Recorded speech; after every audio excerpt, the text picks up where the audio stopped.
अस्सलाम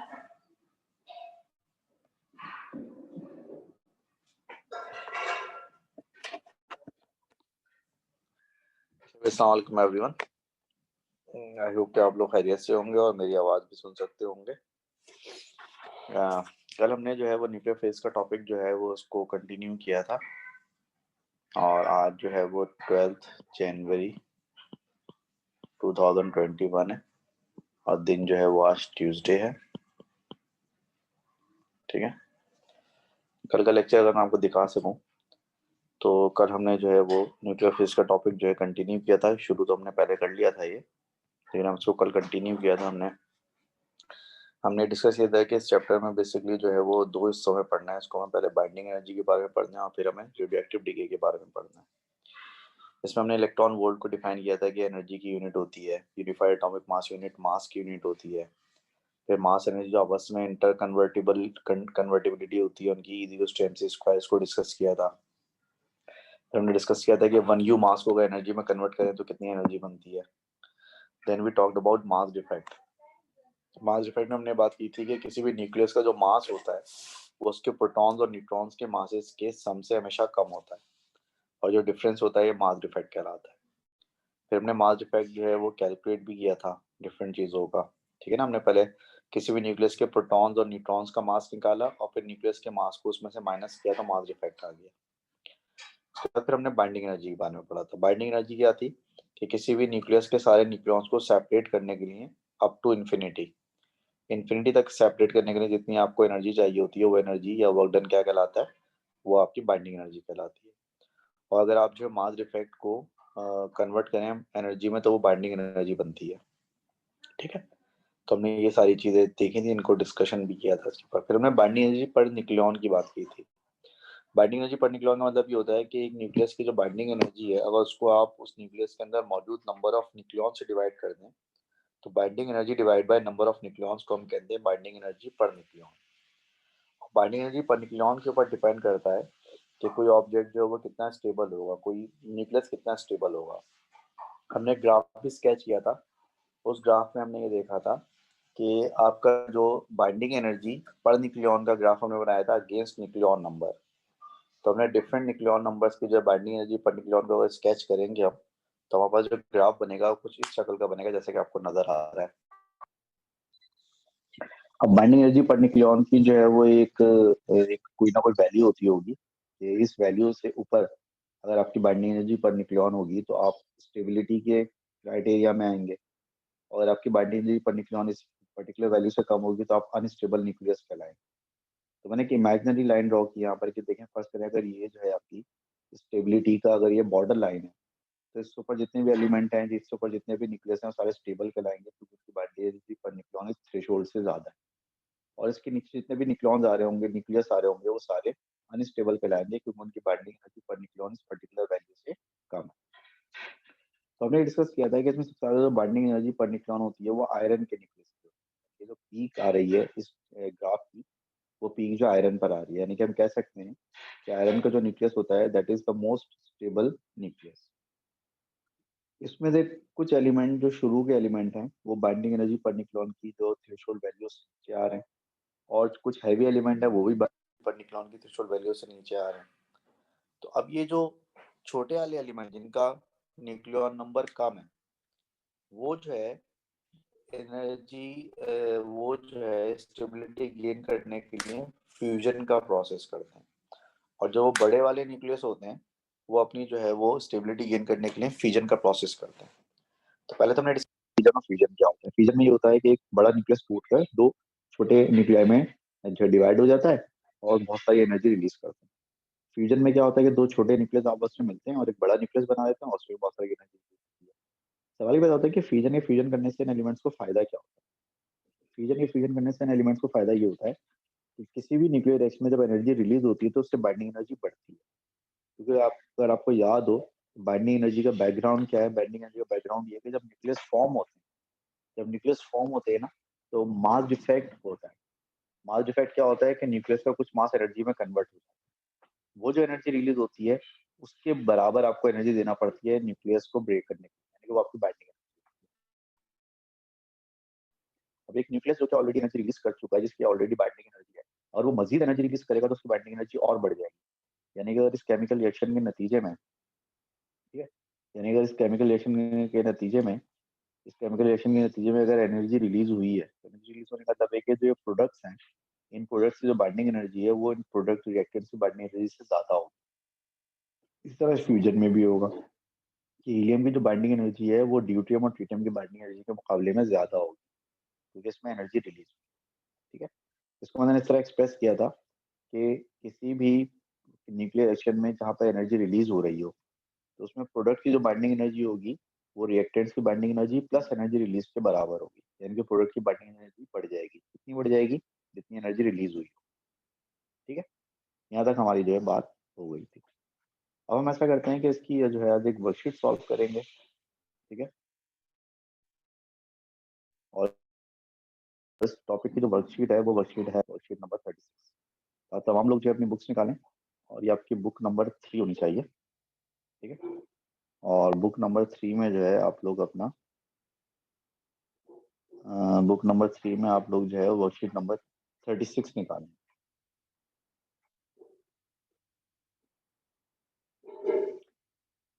worksheet number 36 निकालें।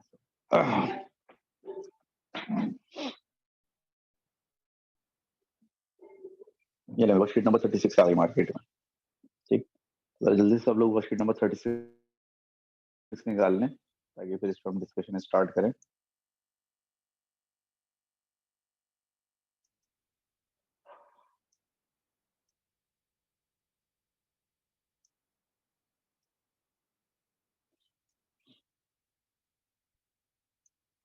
और वर्कशीट नंबर 36 निकाली सब लोगों ने?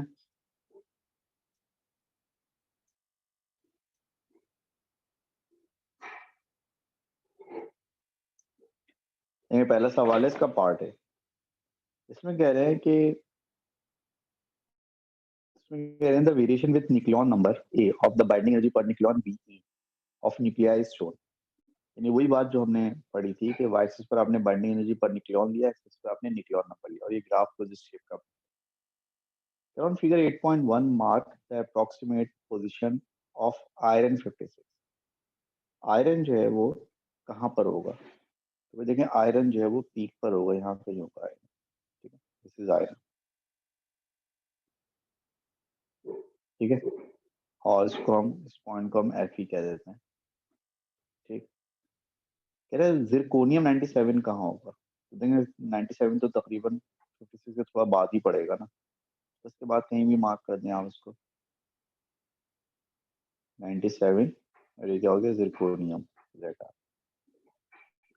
कह रहे हैं हाइड्रोजन 2 कहाँ पर होगा? तो हाइड्रोजन 2 तो बिल्कुल शुरू में ही होगा, ये रहा हाइड्रोजन आपका 2। हाइड्रोजन यहाँ पे कहीं भी मार्क कर दें, यहाँ पर आपने हाइड्रोजन को मार्क कर दिया, ठीक है।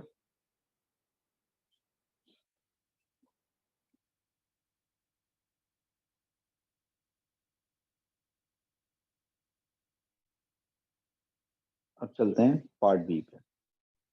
State what is meant by nuclear fission. Nuclear fission क्या होता है?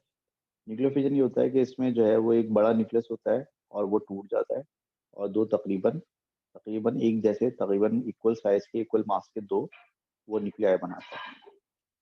तो न्यूक्लियर फिजन क्या चीज़ है? और nuclear reaction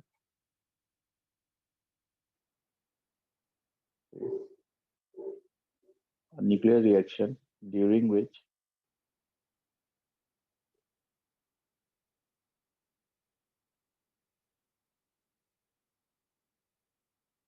a heavy nucleus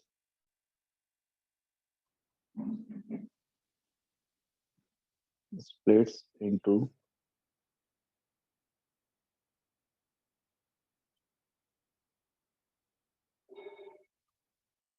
smaller nuclei of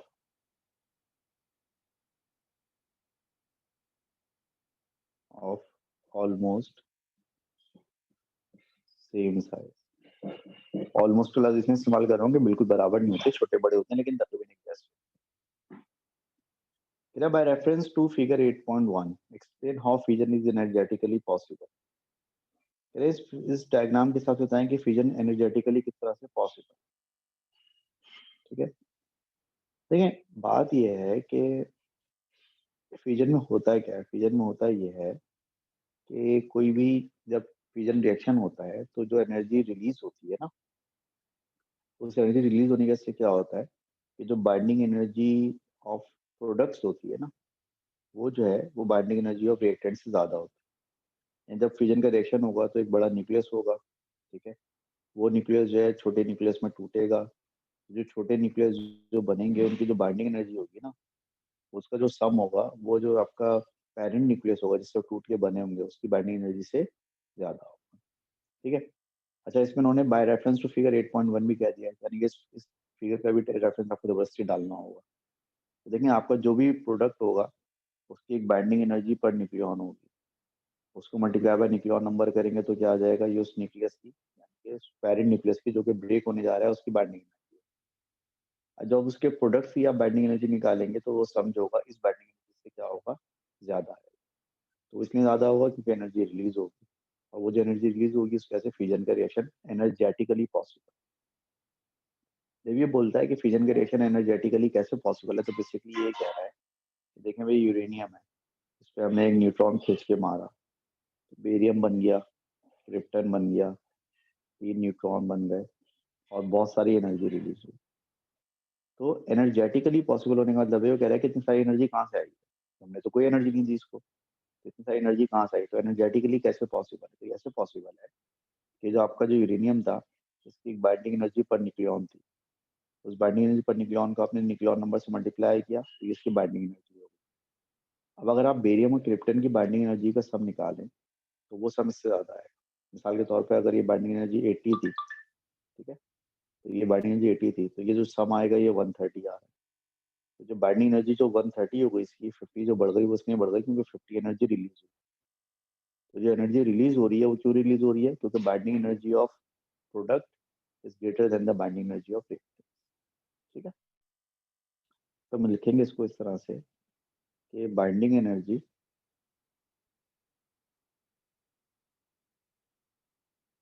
of parent nucleus. Parent nucleus का मतलब क्या है? पेरेंट न्यूक्लियस का मतलब है वो न्यूक्लियस जो कि ब्रेक होगा फ्यूजन में, heavy nucleus. Binding energy of parent nucleus is equal to binding energy per nucleon multiply by उसका न्यूक्लियन नंबर एंड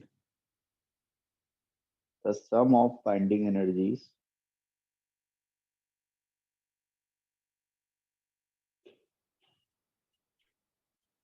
ये जो आपके वो फ्रेगमेंट्स बनेंगे ना, and the sum of binding energies of fragments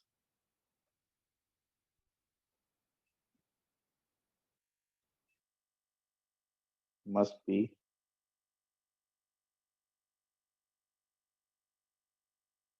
greater than the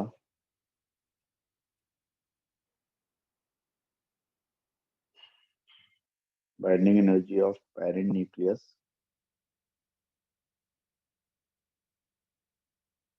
and the difference is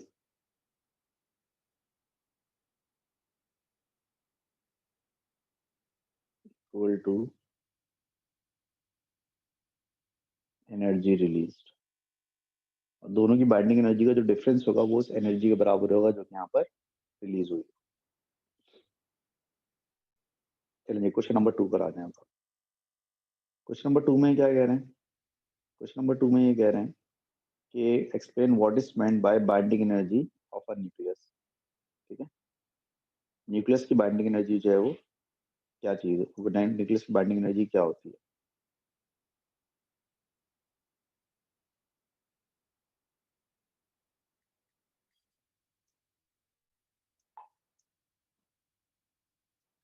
इसकी binding की definition मैं आपको बता चुका हूँ।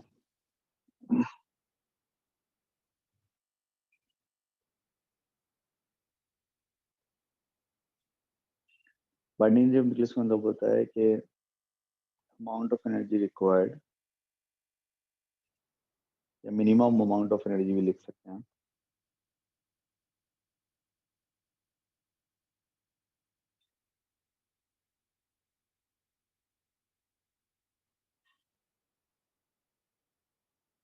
Amount of energy required to separate the nucleons of a nucleus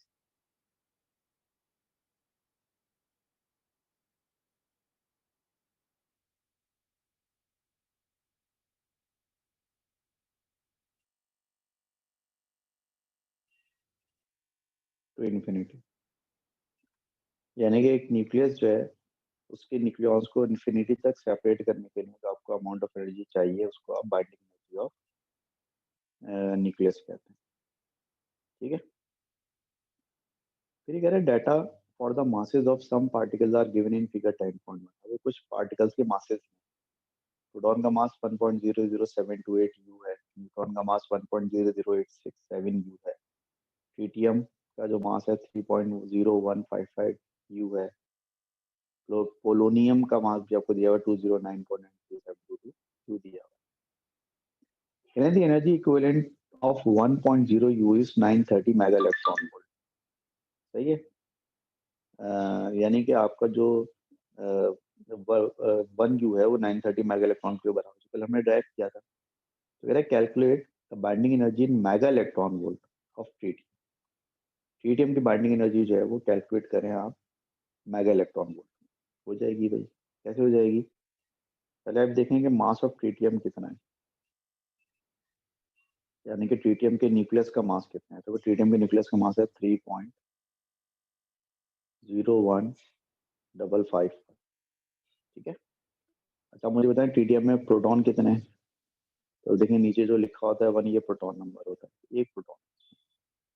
तो ट्रिटियम में एक प्रोटॉन है, तो ट्रिटियम के जो प्रोटॉन्स हैं उनका मास कितना हो गया? एक ही प्रोटॉन है, और एक प्रोटॉन का मास होता है 1.00728। तो प्रोटॉन का मास हो गया 1.00728। अच्छा, इसमें न्यूट्रॉन कितने? न्यूट्रॉन इसमें 2 हैं, क्योंकि 3 में से 1 माइनस करेंगे तो 2 बचेगा, 2 न्यूट्रॉन होंगे इसमें। तो इसमें जो न्यूट्रॉन है माशाल्लाह से वो हो गए 2 न्यूट्रॉन हो गए। एक न्यूट्रॉन का मास कितना है? एक न्यूट्रॉन का मास है 1.00867। तो 2 को मल्टीप्लाई करेंगे 1.00867 से। अब आप लोगों में डिवाइड करूंगा तो 20 मिनट लगा देंगे उसको मल्टीप्लाई करने में। मैं खुद ही कैलकुलेटर निकाल देता हूँ मोबाइल में अपने। 2 मल्टीप्लाई बाय 1.00867 तो बनेगा 2.01734। इन दोनों को ऐड करेंगे प्लस 1.00728 को ऐड करके बनेगा 3.02462। इसका मास होना चाहिए 3.02462, लेकिन है कितना? 3.01551। तो इसका मास डिफेक्ट कितना हुआ? तो इसका मास डिफेक्ट हो जाएगा 3.02462 माइनस 3.0155 माइनस 3.01551। तो ये मास डिफेक्ट इसका हो गया 0.00911 यू। बाइंडिंग एनर्जी कैसे आएगी? बाइंडिंग एनर्जी आएगी कि आपका मास डिफेक्ट कितना आ रहा है? 0.00911 आ रहा है, और 1 यू बराबर है 930 मेगा इलेक्ट्रॉन वोल्ट। ठीक है, तो उसको मल्टीप्लाई अब आप कर देंगे, मल्टीप्लाई अब 930 कर देंगे।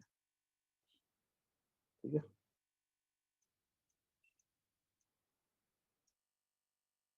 इसको मल्टीप्लाई अब 930 कर देंगे, तब की बाइंडिंग एनर्जी आ जाएगी इसकी 8.47। ठीक है, 8.47 मेगा इलेक्ट्रॉन।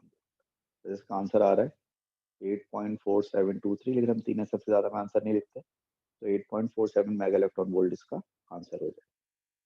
ठीक है भाई, 8.47 मेगा इलेक्ट्रॉन। समझ रही बात? बिल्कुल वैसे जैसे हमने कल क्लास में किए थे क्वेश्चन, उसी तरह का क्वेश्चन। ठीक है, the total mass of the separate nucleons that make up of polonium nucleus is 21170,394. Calculate the binding energy per nucleon of the polonium. कह रहे हैं कि जो पोलोनियम का मास बन रहा है, जो सेपरेट न्यूक्लियॉन्स का मास, वो 2117039, यानी कि इसने पोलोनियम के प्रोटॉन और न्यूट्रॉन का मास आपको निकाल के दे दिया ताकि आपको निकालना ना पड़े। तो इसकी बाइंडिंग एनर्जी पर न्यूक्लियॉन निकालनी है आपको पोलोनियम। अब देखें, पहले देखें पोलोनियम का मास डिफेक्ट कितना बनता है।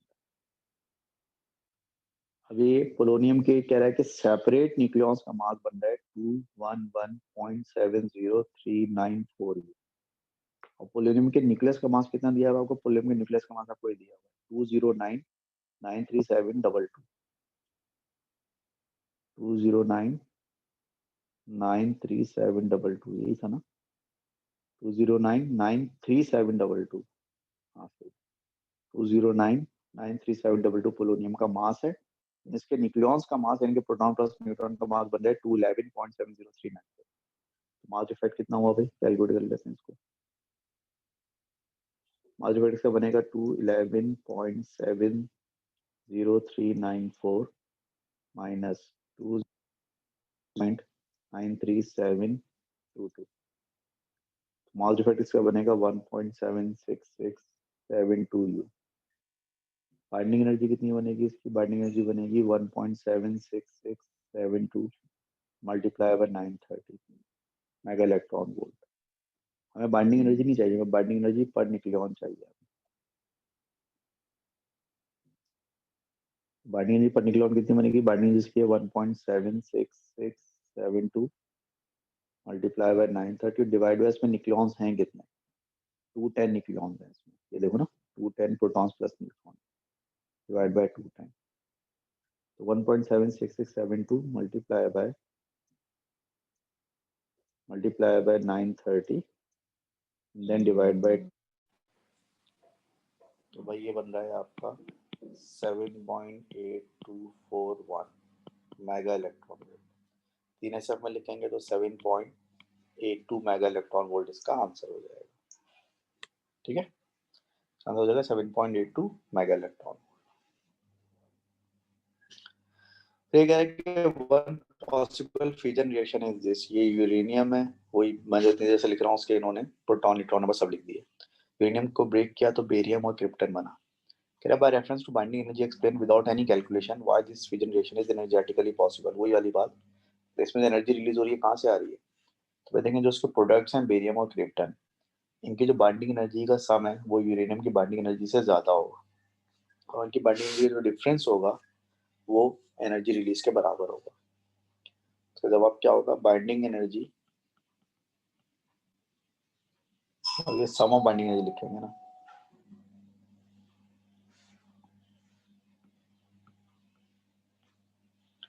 सम of binding energies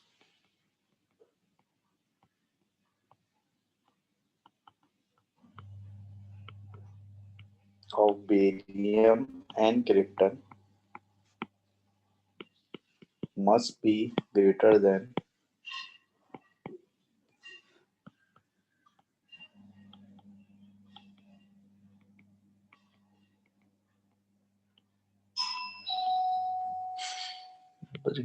the binding energy of uranium, and the difference of energy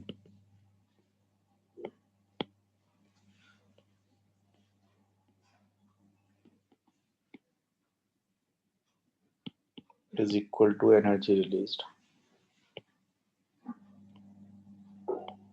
ठीक है, और इन दोनों एनर्जीज का जो डिफरेंस है वो एनर्जी रिलीज के बराबर होगा।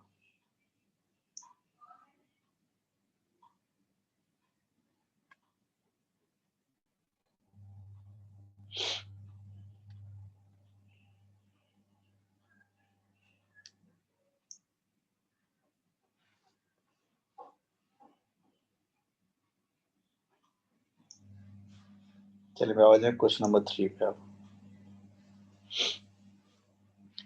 कहना है when a neutron is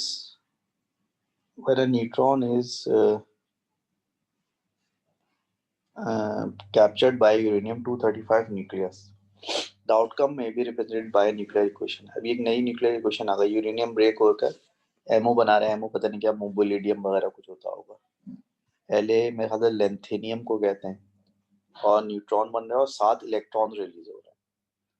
कह रहे use the equation two determine the value of x, इस इक्वेशन को यूज करके वैल्यू ऑफ एक्स मालूम करें। देखिए जब कोई भी न्यूक्लियर रिएक्शन होता है ना, तो उस न्यूक्लियर रिएक्शन में जो टोटल न्यूक्लियॉन नंबर होता है, टोटल प्रोटॉन नंबर होता है, वो कंजर्व होता है। ठीक है, तो हमें अगर एक्स की वैल्यू मालूम करनी है तो वो हम ऐसे मालूम कर सकते हैं।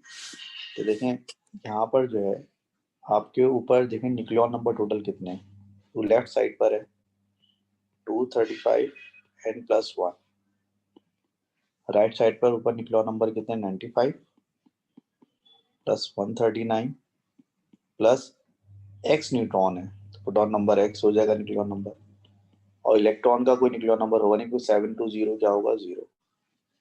ठीक है, तो हो जाएगा 236 इक्वल्स टू 95 और 139 कितना होता है भाई, कैलकुलेटर निकालना पड़ेगा। 95 plus 139, so that 234 plus x। ठीक है, तो ये जो 234 प्लस x है ये आपका हो जाएगा किसके बराबर, x इक्वल्स टू 236 माइनस 234, 2 यानी 2 न्यूट्रॉन्स होंगे ये। ठीक है, चेक करें सही किया मैंने, ये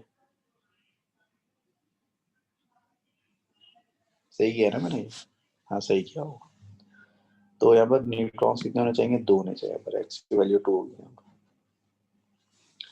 Can I state the name of particle represented by symbol E minus 0? E minus 0 basically electron होता है, या इसको आप बीटा पार्टिकल भी कह सकते हैं। ठीक है, तो बेसिकली इलेक्ट्रॉन है, या फिर इसको आप बीटा भी कह सकते हैं, बीटा पार्टिकल। ये E माइनस 1 0 से आप इलेक्ट्रॉन को शो कर रहे हैं या बीटा पार्टिकल को शो कर रहे हैं basically. Figure some data for the nuclei in the reaction are given in figure 8.1. ये न्यूक्लियाई का डाटा दिया हुआ है आपको। यूरेनियम 235 का मास दिया हुआ है, मोलिब्डेनियम का मास आपको दिया हुआ है, आपको लेंथेनियम का मास दिया हुआ है, आपको प्रोटॉन का मास दिया हुआ है, न्यूट्रॉन का मास दिया हुआ है। ठीक है, अभी कह रहे हैं कि use data from figure 8.1 to determine the binding energy in U of nucleus of uranium 235। देखिए बाइंडिंग एनर्जी इन यू का मतलब ये है कि आपसे कहना मास डिफेक्ट मालूम कर लीजिए। यू में तो मास होता है ना, तो जो मास डिफेक्ट होता है यू में, उसी को आप एनर्जी में कन्वर्ट कर दें तो बाइंडिंग एनर्जी बनती है। जैसे कि आप मास डिफेक्ट मालूम कर लें, मास डिफेक्ट मालूम करेंगे वो इसकी बाइंडिंग एनर्जी इन यू हो जाएगी। तो मास डिफेक्ट इसका मालूम कर लेते हैं यूरेनियम का। यूरेनियम का मास है कितना, 235। अब यूरेनियम में प्रोटॉन कितने, 92, और यूरेनियम में न्यूट्रॉन कितने होंगे, 235 माइनस 92। फिर अभी देखेंगे मास ऑफ यूरेनियम कितना दिया हुआ है आपको। मास ऑफ यूरेनियम का न्यूक्लियस दिया हुआ है 235.123। अब यूरेनियम में जो प्रोटॉन्स है उनका मास कितना होगा, तो यूरेनियम में जो प्रोटॉन्स हैं वो है 92, और एक प्रोटॉन का मास कितना है, एक प्रोटॉन का मास है 1.007। तो ये प्रोटॉन्स का मास आ गया। ऐसे जो यूरेनियम में न्यूट्रॉन्स होंगे,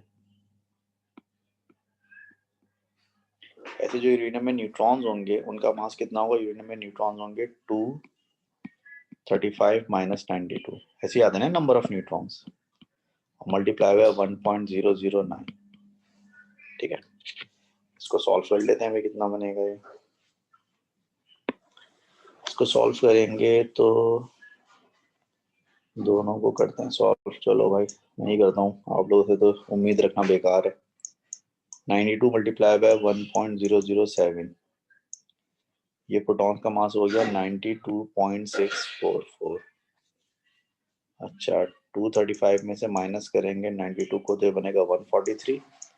143 मल्टीप्लाई करेंगे 1.009 से, तो ये मास बनेगा 144.287। और जब इन दोनों को जमा करेंगे 92.644, तो ये बन रहा है टोटल मास आपका 236.931 यू बन रहा है। तो जो आपकी बाइंडिंग एनर्जी यू में हो जाएगी बेसिकली, जो कि आपका मास डिफेक्ट है, वो बराबर होगी 236.931 माइनस 235 माइनस 123, 235.123। तो आपका जो मास डिफेक्ट बन रहा है वो बन रहा है 1.808 बन रहा है, या फिर बाइंडिंग एनर्जी जो बन रही है 1.808 यू बन रही है। ठीक है, तो आपकी बाइंडिंग एनर्जी बन रही है 1.808 यू बन रही है। इसको आप चाहें तो 1.81 भी लिख सकते हैं, लेकिन 1.08 यू भी चलेगा फिलहाल।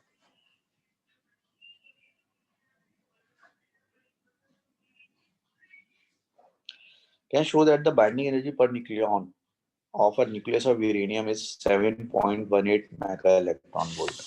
फिर आप शो करेंगे इसकी जो बाइंडिंग एनर्जी पर न्यूक्लियन है वो 7.18 मेगा इलेक्ट्रॉन वोल्ट है। अब देखें यहाँ पर आप इसकी जो मास डिफेक्ट है उसको 930 मेगा इलेक्ट्रॉन वोल्ट से मल्टीप्लाई नहीं कर सकते। क्यों नहीं कर सकते? क्योंकि यहाँ पे लिखा हुआ नहीं है कहीं पे कि 1 U is equivalent to 930 mega electron volt. तो अगर आपको 930 मेगा इलेक्ट्रॉन वाला रिलेशनशिप देखें, पिछले वाले सवाल में रिलेशनशिप गिवन था। पिछले वाले सवाल में लिखा हुआ था कि 1 U is equivalent to 930 mega electron volt. लेकिन अगर ये रिलेशनशिप ना लिखा हुआ हो तो फिर आपको ना पूरा प्रोसेस रिपीट करना पड़ेगा जो हमने कल किया था। यानी कि आप क्या करेंगे, आप पहले ये वाला फॉर्मूला इस्तेमाल करेंगे, E is equals to mc square. अब इसका जो मास डिफेक्ट है यूरेनियम का कितना है 1.808 है, लेकिन ये मास यू में दिया हुआ है। इसको किलोग्राम में चेंज करने के लिए पहले 1.66 एक्सपोनेंट माइनस 27 से मल्टीप्लाई करेंगे। देखें बेसिकली हम बाइंडिंग एनर्जी पर न्यूक्लियन निकालना चाह रहे हैं। तो एक बाइंडिंग एनर्जी यहाँ पर आप E equals to mc square के फॉर्मूले से निकालेंगे। तो यहाँ पे कहीं पे मेंशन नहीं किया हुआ है कि 1 U जो है वो 930 मेगा इलेक्ट्रॉन वोल्ट के बराबर है। तो लिहाजा आप इसको इसकी बाइंडिंग एनर्जी निकालेंगे mc स्क्वायर के फॉर्मूले से। इसका जो मास इफेक्ट आ रहा है 1.808 आ रहा है। जो मास इफेक्ट 1.808 आ रहा है,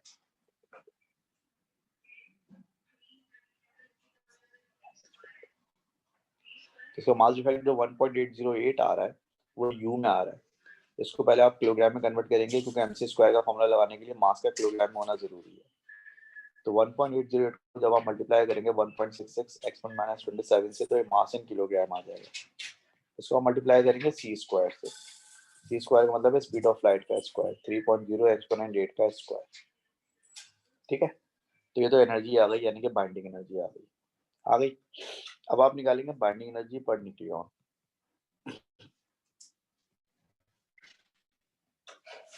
ठीक है, तो जब आप बाइंडिंग एनर्जी पर न्यूक्लियन निकालेंगे तो ये जो बाइंडिंग एनर्जी आई आपकी 1.808 into 1.66 exponent minus 27 into 3 exponent 8 का स्क्वायर। इसको आप डिवाइड करेंगे नंबर ऑफ न्यूक्लियॉन्स से। तो यूरेनियम में नंबर ऑफ न्यूक्लियॉन्स कितने हैं 235। ये बाइंडिंग पर न्यूक्लियॉन किसमें आई? ये बाइंडिंग पर न्यूक्लियॉन आई आपकी जूल्स में। अभी जूल्स में आई है, इसको जो है अब आपको मेगा इलेक्ट्रॉन वोल्ट में देना है, मेगा इलेक्ट्रॉन वोल्ट। तो मेगा इलेक्ट्रॉन में जूल कन्वर्ट करने के लिए हम क्या करते हैं 1.6 एक्सपोनेंट माइनस 19 से डिवाइड कर देते हैं, तो वो इलेक्ट्रॉन वोल्ट में आ जाएगा। 1.6 एक्सपोनेंट माइनस 19 से डिवाइड करेंगे, ये इलेक्ट्रॉन वोल्ट में आएगा। और मेगा में लाने के लिए क्या करना पड़ेगा? मेगा में लाने के लिए इसको मल्टीप्लाई करना पड़ेगा 10 की पावर माइनस 6 से, तो ये मेगा बन जाएगा। इस पूरे को जब हम सॉल्व करेंगे तो इस पूरे को सॉल्व करने के बाद इसका आंसर 7.18 आना चाहिए। इसलिए आना चाहिए क्योंकि सवाल में लिखा हुआ है कि इसकी binding energy per nucleon 7.18 mega electron volt होगी। ठीक है, इसको चेक कर लीजिएगा, इंशाल्लाह यही आंसर आएगा। कहता है kinetic energy of neutron before the reaction is negligible, तो use data from part B to calculate the total energy mega electron volt release in this reaction. कहना है अभी जो रिएक्शन है ना, कहाँ है रिएक्शन? ये रहा रिएक्शन। कह रहा है कि इसमें जो न्यूट्रॉन की बाइंड की जो काइनेटिक एनर्जी इसको आप इग्नोर कर दें, तो ना इस रिएक्शन में कितनी एनर्जी रिलीज होगी? तो देखें इस रिएक्शन में जो एनर्जी रिलीज होगी वो किसके बराबर होगी? वो इसकी जो आपका ये है, ये क्या है, मोलिडियम, बोलिडियम क्या है ये, मोलिडियम और लेथियम, लेथिनम, लेथिनम होता है, क्या होता है? लेथियम होता है। इन दोनों की बाइंडिंग एनर्जी का जो सम होगा और यूरेनियम की जो बाइंडिंग एनर्जी होगी उसका जो डिफरेंस होगा, वो डिफरेंस जो है वो एनर्जी रिलीज के बराबर होगा, वो एनर्जी रिलीज के बराबर होगा। ठीक है, तो ये हम निकालते हैं। हम कैसे निकालेंगे? देखें, हमें binding energy per nucleon of molybdenum, molybdenum क्या है ये, मोलिबिडिनम गिवन है। इसमें न्यूक्लियन है कितने? टोटल 95। तो इसकी टोटल बाइंडिंग एनर्जी कितनी बनेगी? 8.09 मल्टीप्लाई बाय 95। ऐसे लेंथेनम में 139 न्यूक्लियन है, इसकी बाइंडिंग पर न्यूक्लियन 7.92 है, तो इसको मल्टीप्लाई बाय 139 करेंगे तो ये लेंथेनम की जो है बाइंडिंग एनर्जी आ जाएगी। यूरेनियम की बाइंडिंग एनर्जी हम यहाँ से निकाल लेंगे जो हमने जो सॉल्व किया है। तो देखें, इसको यहाँ पर लिखता हूँ पहले मैं। सबसे पहले देखेंगे बाइंडिंग एनर्जी ऑफ यूरेनियम कितनी होगी। तो यूरेनियम की बाइंडिंग एनर्जी, यूरेनियम का न्यूक्लियन नंबर है 235 और इसकी 235 है ना, उसका बाइंडिंग एनर्जी पर न्यूक्लियन आई है 7.18 mega electron volt. 7.18 mega electron volt, ये हो गई बाइंडिंग एनर्जी ऑफ यूरेनियम। अब बाइंडिंग एनर्जी ऑफ वो क्या था, मोबिलिडिनम, कि वो क्या होगी, बाइंडिंग एनर्जी ऑफ मोलिबिडिनम जो है उसकी बाइंडिंग एनर्जी पर न्यूक्लियन 8.09 है और न्यूक्लियन नंबर इसका 95 है, तो ये हो जाएगी 95 multiply by 8.09 mega electron volt, ऐसे ही है ना भाई, 8.09। उसके बाद आपको देखनी है binding energy of lanthanum. Lanthanum का जो है वो न्यूक्लियन नंबर 139 है और उसकी बाइंडिंग एनर्जी पर न्यूक्लियन है 7.92, तो देगा 139 multiply by 7.92 mega electron volt. अब जो एनर्जी रिलीज होगी वो किसके बराबर होगी, जो एनर्जी रिलीज होगी वो बराबर होगी प्रोडक्ट की बाइंडिंग एनर्जी का सम माइनस रिएक्टेंट की बाइंडिंग एनर्जी। वापिस जो प्रोडक्ट्स हैं उनकी बाइंडिंग एनर्जी कितनी है, प्रोडक्ट्स की बाइंडिंग एनर्जी है 139 into 7.92 plus molybdenum 95 multiply by 8.09। इन दोनों की जो बाइंडिंग एनर्जी का सम है उसमें से माइनस करेंगे यूरेनियम की बाइंडिंग एनर्जी को 235 मल्टीप्लाई बाय 7.18। इसको सॉल्व करें तो इसको कैलकुलेटर से मल्टीप्लाई करके देखें तो ये बन रहा है, कितना बन रहा है भाई, ये बनेगा 139 मल्टीप्लाई बाय 7.92, ये बन रहा है 1100.88 प्लस 95 मल्टीप्लाई बाय 8.09, ये बन रहा है 768.55 माइनस ये कितना बन रहा है 235 मल्टीप्लाई बाय 7.18, 1687.3 बन रहा है। अब इसका डिफरेंस निकालें आप, माइनस 1100.88 प्लस 768.55, तो यार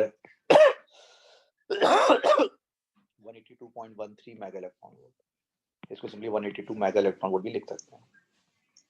तो यहाँ पे जो एनर्जी रिलीज होगी 182 मेगा इलेक्ट्रॉन वोल्ट एनर्जी जो है वो रिलीज होगी, ठीक है ना। उसके बाद ही क्या कह रहा है, उसके बाद ही कह रहा है कि भाई जरा आप डिफाइन करें, बताएं कि न्यूक्लियर फ्यूजन क्या होता है, न्यूक्लियर फ्यूजन क्या होता है, ठीक है।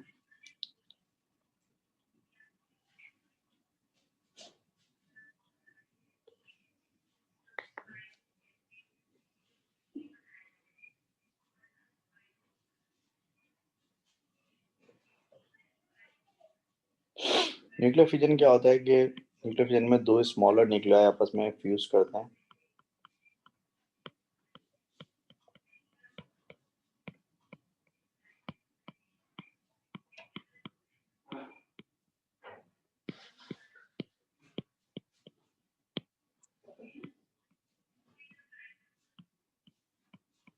to form one larger nucleus and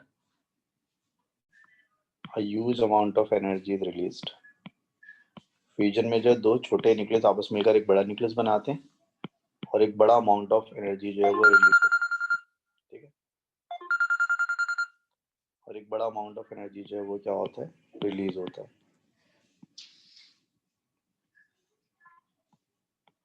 ठीक है। जबकि फ्यूजन में क्या होता है, फ्यूजन में होता है कि एक बड़ा न्यूक्लियस जो होता है, एक हैवी न्यूक्लियस जो होता है,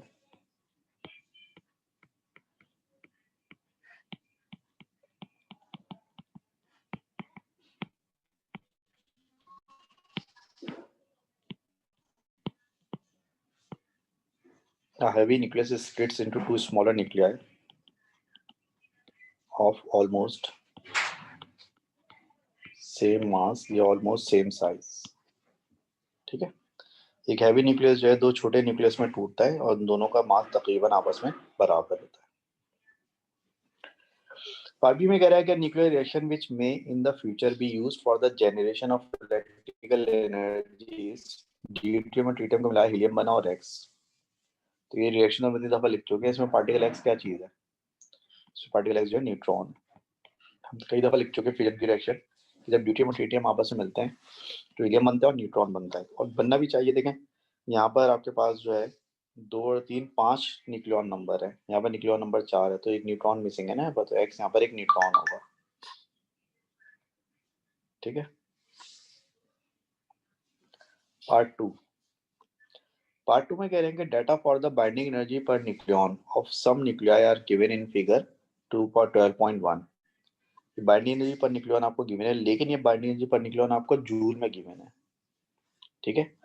ड्यूटियम की बाइंडिंग एनर्जी पर न्यूक्लियॉन इतनी है, ट्रिटियम की बाइंडिंग एनर्जी पर न्यूक्लियॉन इतनी है, और हीलियम की बाइंडिंग एनर्जी पर न्यूक्लियॉन इतनी है। तो कह रहे हैं state the binding energy per nucleon of x. X का मतलब क्या है यहाँ पर, न्यूट्रॉन। न्यूट्रॉन की बाइंडिंग एनर्जी कितनी होगी, न्यूट्रॉन की बाइंडिंग एनर्जी 0 होगी। क्यों?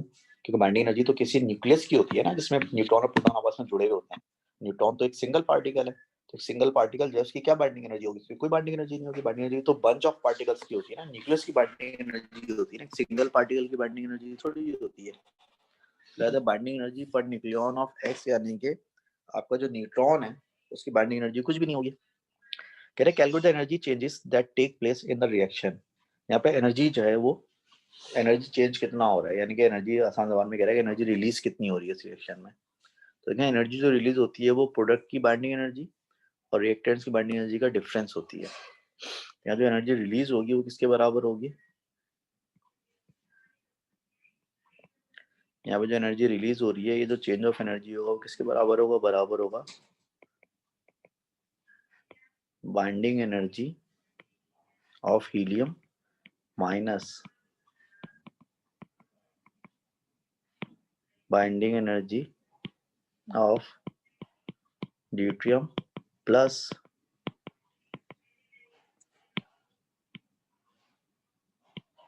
Binding energy of tritium. ठीक है। अब यहाँ पे बाइंडिंग एनर्जी ऑफ हीलियम कैसे आएगी, हीलियम की बाइंडिंग एनर्जी पर न्यूक्लियन दी हुई है 11.3290 और उसमें न्यूक्लियन कितने हैं, 4। तो बाइंडिंग एनर्जी ऑफ हीलियम कैसे आएगी, बाइंडिंग एनर्जी ऑफ हीलियम आएगी 4 मल्टीप्लाई बाय 11.3290, 4 मल्टीप्लाई बाय 11.3290, यानी कि binding energy per nucleon multiply by number of nucleons into 10 की पावर -13। 10 की पावर -13 क्यों, क्योंकि 10 की पावर -13 जूल के ऑर्डर में दिया हुआ है।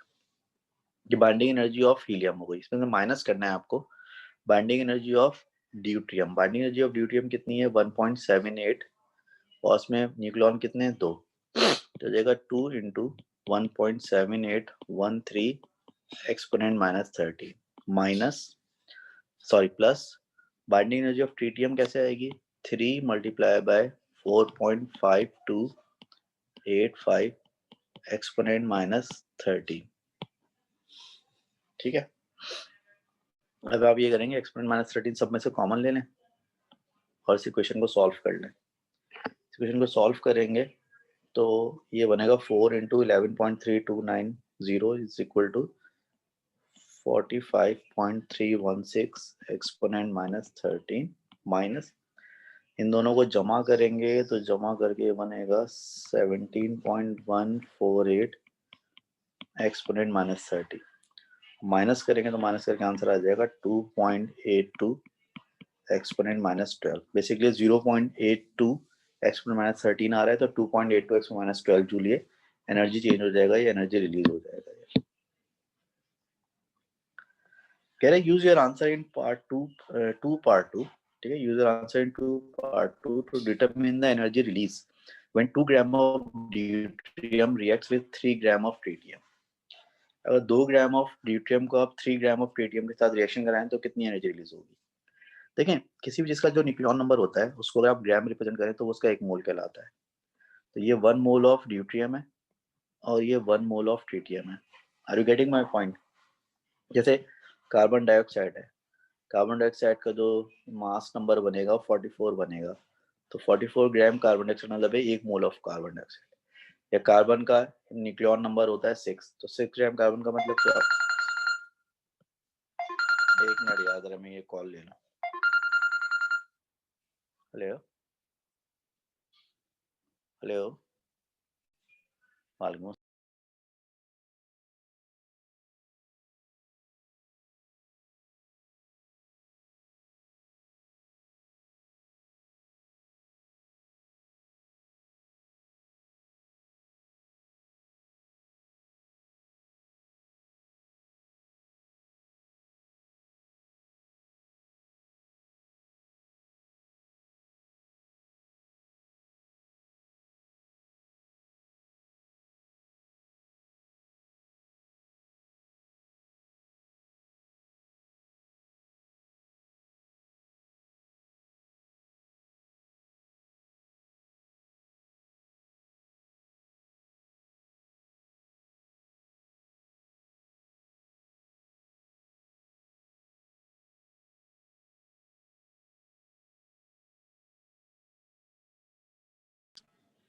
Sorry for interruption. ऑलराइट, तो बाद में ये कह रहा था कि कार्बन, जैसे कार्बन का न्यूक्लियर नंबर 12 होता है, ठीक है, तो आप 12 ग्राम कार्बन लेंगे तो 1 मोल ऑफ कार्बन हो जाएगा। जैसे यहाँ पर ड्यूटेरियम का न्यूक्लियर नंबर 2 है, तो 2 ग्राम ड्यूटेरियम का मतलब होगा 1 मोल ऑफ ड्यूटेरियम। और ट्रीटियम का न्यूक्लियर नंबर 3 है, तो इसमें 3 ग्राम का मतलब होगा 1 मोल ऑफ ट्रीटियम। तो दोनों का 1 मोल है। अब 1 मोल में कितने एटम्स होते हैं? 1 मोल में जो है वो 6.0 एक्सपोनेंट 23 न्यूक्लियस होते हैं। 6.0 एक्सपोनेंट 23 न्यूक्लियस होते हैं, ठीक है।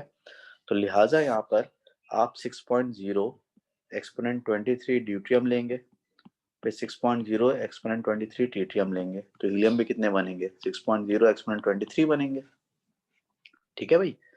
तो लिहाजा अब आप ये करें कि जो एनर्जी जो चेंज आया था ये एक ड्यूटियम एक ट्रीटियम के लिए आया था, यानी जब आपने एक ड्यूटियम एक ट्रीटियम लिया, एक हीलियम बना और इतनी एनर्जी रिलीज हुई थी। तो जब आप 6.02 एक्सपोनेंट 23 जो है वो ड्यूटियम लेंगे, 6.02 एक्सपोनेंट 23 ट्रीटियम लेंगे और 6.02 एक्सपोनेंट 23 हीलियम बनेंगे, तो एनर्जी कितनी रिलीज होगी? तो एनर्जी रिलीज हो जाएगी आपकी